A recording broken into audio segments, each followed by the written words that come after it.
Let's dive into High Jinks. Hello, dear learners. Today, we're going to explore an exciting English phrase that you might have come across but weren't quite sure what it meant. The phrase is High Jinks. By the end of this video, you'll understand its meaning, origin, and how to use it in your conversations. High Jinks is a fun phrase used to describe playful and mischievous behavior, often in a group setting. Imagine a group of friends playing harmless pranks on each other or engaging in fun, silly games at a party.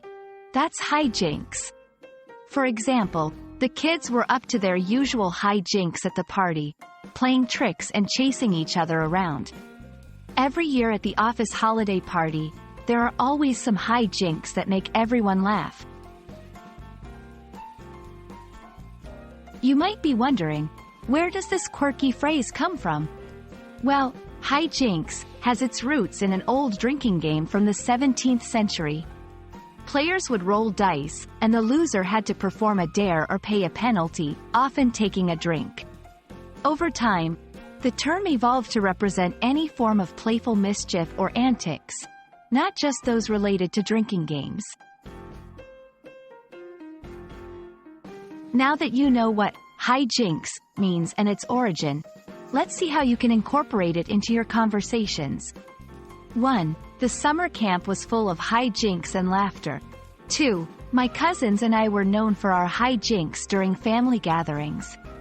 3. Although the students' high jinks were amusing, they were reminded to maintain discipline in the classroom.